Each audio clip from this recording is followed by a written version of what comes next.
প্রিয় শ্রোতা, আপনারা শুনছেন রেডিও পডকাস্ট কৈশোরের ভাবনা।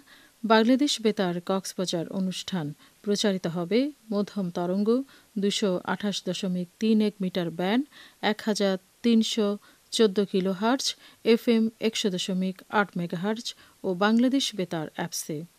যদি ভবিষ্যৎ প্রজন্মের জন্য মূল্যবোধ সম্পন্ন সংস্কৃতি ধরে রাখতে হয়, তবে অপসংস্কৃতির বিষ বাষ্পকে প্রতিরোধ করা জরুরি। সবাইকে স্বাগত জানাই আজকের পর্ব কৈশোরের সংস্কৃতির নামে অপসংস্কৃতির ঝুঁকি। উপস্থাপনায় আছি আমি নাসরিন আক্তার মেরি। রেডিও পডকাস্ট কৈশোরের ভাবনা প্রচারিত হচ্ছে শিশু, কিশোর কিশোরী ও নারী উন্নয়নে সামাজিক সচেতনতামূলক কার্যক্রমের আওতায় ইউনিসেফের সহযোগিতায় বাংলাদেশ বেতার কক্সবাজার থেকে।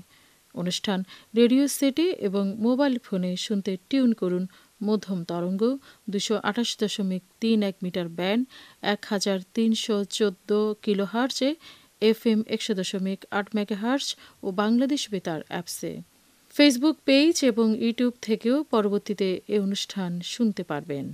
প্রিয় শ্রোতা, কোনো জাতিকে ধ্বংস করতে হলে যুদ্ধের অস্ত্র লাগে না, সংস্কৃতির উপরই আঘাতই যথেষ্ট। কারণ সংস্কৃতি জাতির আত্মপরিচয়, তার শিকড়। সংস্কৃতি হল মানুষের অর্জিত জ্ঞান, বিশ্বাস, শিল্পকলা, নৈতিকতা, আইন, রীতিনীতি ও অভ্যাসের সমন্বিত রূপ। তা শুধুই গান, নাচ বা পোশাকের মধ্যে সীমাবদ্ধ নয়। কিন্তু সেই শিকড়ে ঢুকে পড়েছে অপসংস্কৃতির বিষ। চারপাশে সে অন্ধকার ছড়িয়ে দিচ্ছে নিষিদ্ধ গেমস, অশ্লীল বিনোদন, টিকটক, রিলসের আসক্তি, মাদক, রাজনৈতিক অস্থিরতা আর গুজবের দুঃসহ জাল। ঘৃণা, বিদ্বেষ আর সহিংসতা ছড়িয়ে সমাজের কোমল হৃদয়গুলো রক্তাক্ত হচ্ছে। আমাদের ভবিষ্যৎ প্রজন্মকে সংস্কৃতির আলোয় ফিরিয়ে আনতে আগামী দিনের পথচিহ্ন শুনুন আজকের গল্পে। সে গল্প বলতে আমাদের স্টুডিওতে উপস্থিত আছেন মালিহা মেহনাজ ঐশী এবং শামিমুল হক মাহি। তাহলে চলুন শ্রোতা বন্ধুরা, আজকে আমাদের স্টুডিওতে উপস্থিত কিশোর কিশোরীদের কাছ থেকে গল্পটি শুনি। গল্পের নাম আলোর পথে সংস্কৃতি। বাতাসে তখনও সন্ধ্যার সোনালি আলো মিশে আছে। ধূলিকণা ভেসে বেড়ায় বৃষ্টির প্রতীক্ষায়। আমার চেহারায় ছিল মায়াময় পৃথিবী, আর চুলে সিল্কি কোঁচ, চোখে গহীন আকুলতা। আমার চোখের রঙে যে অতল সাগরের শান্তি একদিন যে অদৃশ্য হয়ে যাবে তা বুঝতে অনেক দেরি হয়ে গিয়েছিল। আমি বিয়ের উৎসবে মেহেদি পরাতে, গীত গাইতে এবং রং নিয়ে খেলতে ভালোবাসতাম। ভালো লাগতো নতুন বইয়ের গন্ধ। জীবন কবে যে বদলাতে শুরু করলো। একদিন ব্যস্ত রাস্তার মোড়ে দাঁড়িয়েছিলাম। চোখে ছিল দ্বিধার ছায়া। চারপাশে জমায়েত হচ্ছিল অনেক মানুষ। পোস্টার হাতে, স্লোগানে মুখর ছিল অনেক শিশু, কিশোর কিশোরী এবং বয়স্ক মানুষ। তাদের কণ্ঠে ছিল আগুনের মতো উত্তাপ। কিছুটা দূরে দাঁড়িয়ে ভাবছিলাম, সত্যিই কি আন্দোলন হচ্ছে, নাকি কোনো অন্ধ আবেগের বিস্ফোরণ? হঠাৎ কেউ একজন রাস্তার মাঝখানে টায়ার জ্বালিয়ে দিল। আগুনের লেলিহান শিখা দুপুরের আকাশে কালো ধোঁয়া ছড়িয়ে দিল। যানবাহন থেমে গেল। আতঙ্ক ছড়িয়ে পড়ল মানুষের চোখে। শিক্ষকদের অবরুদ্ধ করা হলো। রাস্তা বন্ধ। সাধারণ মানুষের চলাচল ব্যাহত হচ্ছে। এই আন্দোলনের মূল উদ্দেশ্য কি? ন্যায় বিচার নাকি বিশৃঙ্খলা সৃষ্টি করা? একজন বৃদ্ধ রিকশাওয়ালা রাস্তার ধারে বসে কাঁদছিল। ছেলের ওষুধ আনতে এসেছিল, কিন্তু রাস্তা বন্ধ থাকায় যেতে পারছে না। এক গর্ভবতী মা ব্যথায় ছটফট করছে। তাকে হাসপাতালে নেওয়ার কোনো উপায় নেই। কেউ বাজারে প্রয়োজনীয় জিনিস নিতে এসে আটকা পড়েছে। ধীরে ধীরে বুঝতে পারলাম এটা সে আন্দোলন নয় যা বইয়ে পড়েছি। মানুষের জমানো ক্ষোভ, বঞ্চিত হওয়ার দুঃখ। সব আন্দোলন শান্তিপূর্ণ উপায়ে মানুষের অধিকার বা কল্যাণের জন্য হয় না। মানবতার জায়গা থাকে না। একদিন নিজের চোখে দেখলাম সেই দুষ্ট চক্রের খেলা। এক সন্ত্রাসী বাহিনী তাদের শক্তি দেখিয়ে এক লহমায় ছিন্ন করে দিচ্ছিল মানুষের জীবন। সহিংসতার অপসংস্কৃতির কবলে একের পর এক হারিয়ে যাচ্ছিল মানুষের জীবন ও সম্পদ। চোখে ছিল স্বাধীনতার আগুন, কণ্ঠে ছিল ন্যায় প্রতিষ্ঠার স্লোগান। তবে জনগণের দুর্ভোগ সৃষ্টি করে নয়, আন্দোলন হবে শান্তিপূর্ণভাবে। হঠাৎ চিৎকার করে বললাম, আমরা অন্যায়ের বিরুদ্ধে দাঁড়িয়েছি, তবে কেন অন্যকে কষ্ট দিচ্ছি? অন্য উপায়ে কি সমাধান আসতে পারে না? চারপাশের মানুষ একটু থমকালো, বিরক্ত হলো, কিন্তু কেউ একজন ধীরে ধীরে মাথা নাড়ল। হঠাৎ পুলিশের লাঠিচার্জ শুরু হলো। চারদিকে হুলস্থুল, ছুটোছুটি। পালাতে গিয়ে মাথায় লাঠির আঘাত এলো।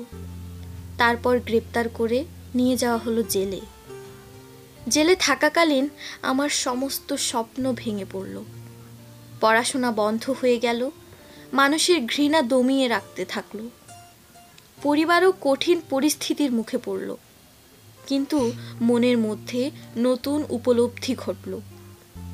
আন্দোলনের জন্য অপরিকল্পিত ও যৌক্তিক পথ কখনোই সমাজে শৃঙ্খলা ও শান্তি আনে না।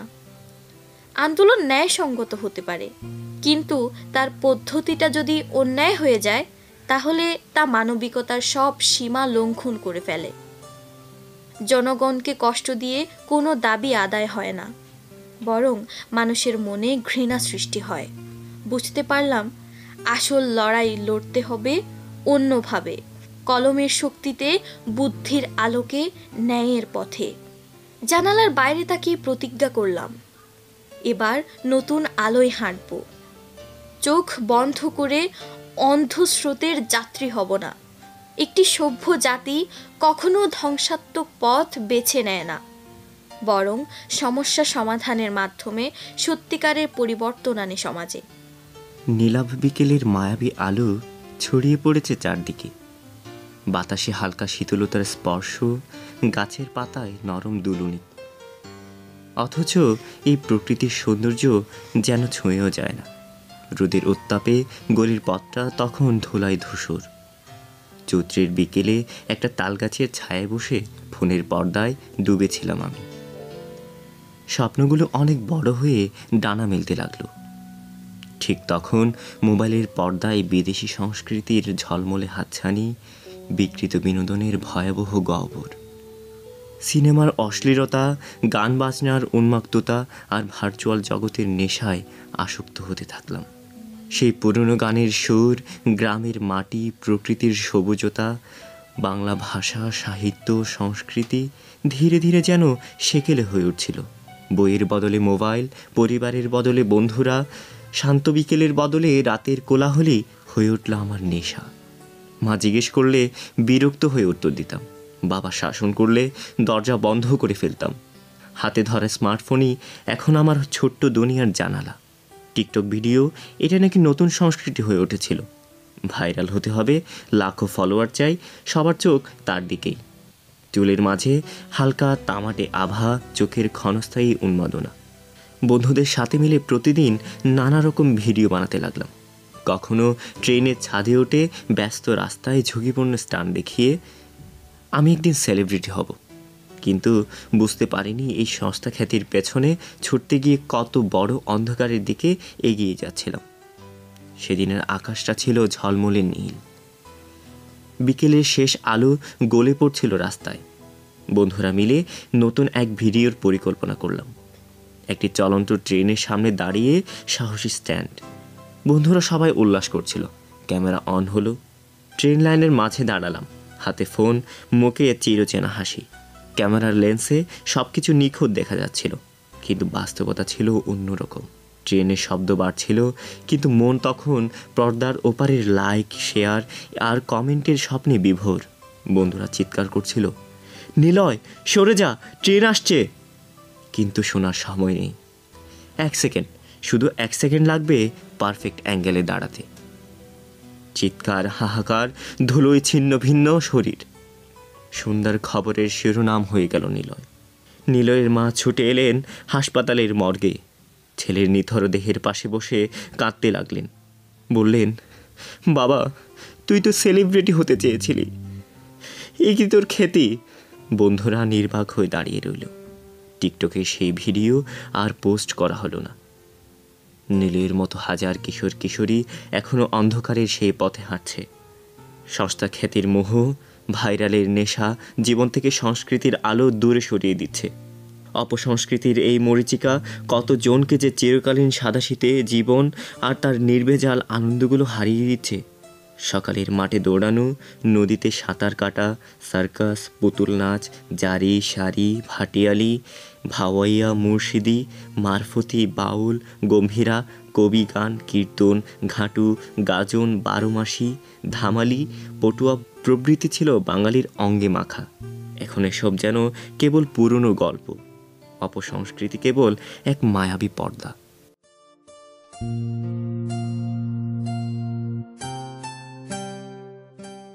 প্রিয় শ্রোতা, কোনো জাতির স্বকীয়তা, জাতীয়তা, সামাজিক এবং ধর্মীয় মূল্যবোধ তার সংস্কৃতির উপর নির্ভর করে। তেমনি সংস্কৃতিতে বিজাতীয় আগ্রাসন একটি জাতিকে ধ্বংসের দ্বার প্রান্তে পৌঁছে দেয়। কৈশোরে সংস্কৃতির নামে অপসংস্কৃতির ঝুঁকি কিভাবে সম্ভব তা নিয়ে আমাদের স্টুডিওতে উপস্থিত কিশোর কিশোরী মালেহা মেহনাজ ঐশী এবং শামীমুল হক মাহির সংলাপ শুনবেন কিছুক্ষণের মধ্যেই। তার আগে উপভোগ করুন একটি গান। শিশুরা ফুল, শিশুরা আলো, তাদের ভবিষ্যৎ হবে না কালো। শিশুরা ফুল, শিশুরা আলো, তাদের ভবিষ্যৎ হবে না কালো। তাদেরকে কেউ হেলা করো না, তাদের স্বপ্নকে মুছে দিও না। তারা হোক মুক্ত আকাশের পাখি, শিশুর হাসিতে ভরে থাকুক পৃথিবী। শিশুরা ফুল, শিশুরা আলো, তাদের ভবিষ্যৎ হবে না কালো।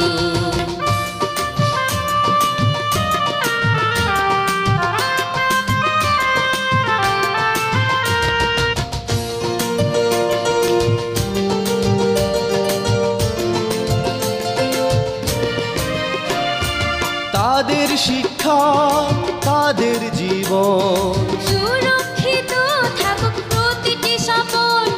তারা বেড়ে উঠুক ভালোবাসায়, পৃথিবী হাসুক তাদের ছোঁয়ায়। শিশুরা ফুল, শিশুরা আলো, তাদের ভবিষ্যৎ হবে না কালো।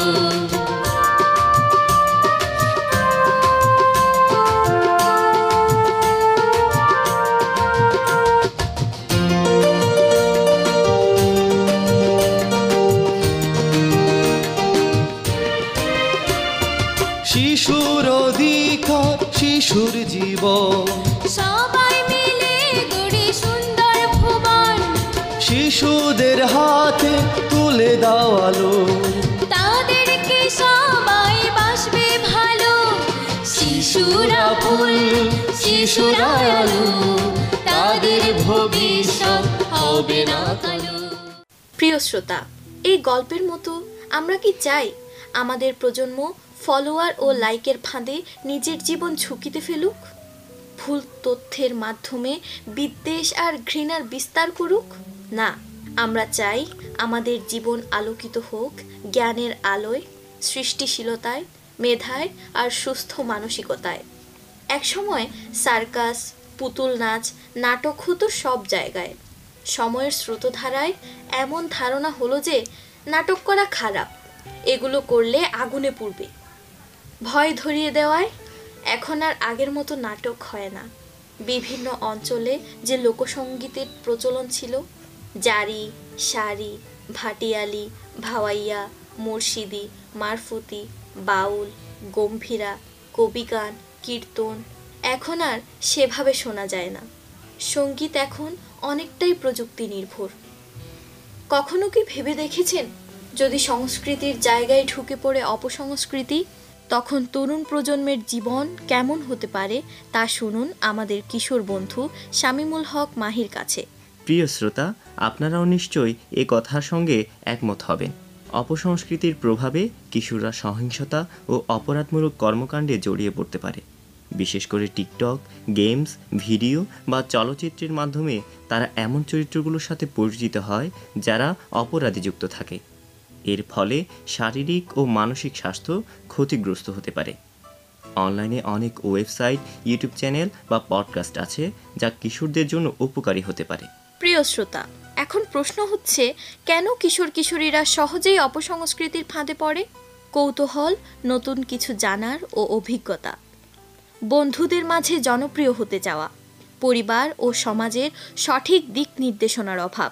অনেক সময় অভিভাবকের অযত্ন বা ব্যস্ততার কারণে সন্তান সঠিক দিশা পায় না। রাজনৈতিক অস্থিরতাও অনেক বড় প্রভাব ফেলে। এই ভাবনা নিয়ে এখন কথা বলছি কিশোর বন্ধু শামীমুল হক মাহির সাথে। প্রিয় শ্রোতা, সৃজনশীল কার্যক্রমে যুক্ত হওয়া, খেলাধুলা, যোগ ব্যায়াম বা অন্যান্য শারীরিক কার্যকলাপ তাদের মানসিক চাপ কমাতে সহায়ক হতে পারে। এতে শরীর এবং মন সুস্থ থাকে এবং অপসংস্কৃতির প্রভাব কমে। বন্ধুদের প্রভাব অনেকটা শক্তিশালী।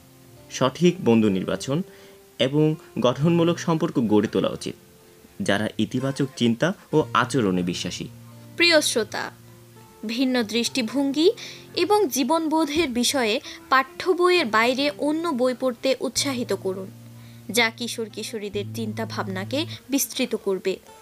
স্মার্টফোনের ব্যবহার এবং সোশ্যাল মিডিয়ার কন্টেন্ট নিয়ন্ত্রণ করতে হবে। সামাজিক ভালো উদ্যোগে এবং মানবিক সেবায় তাদেরকে অন্তর্ভুক্ত করতে হবে। প্রিয় শ্রোতা, বিদ্যালয় বা কলেজে সংস্কৃতি, মানবিক মূল্যবোধ এবং সঠিক পথ নির্দেশনার উপর নিয়মিত কার্যক্রম থাকা জরুরি।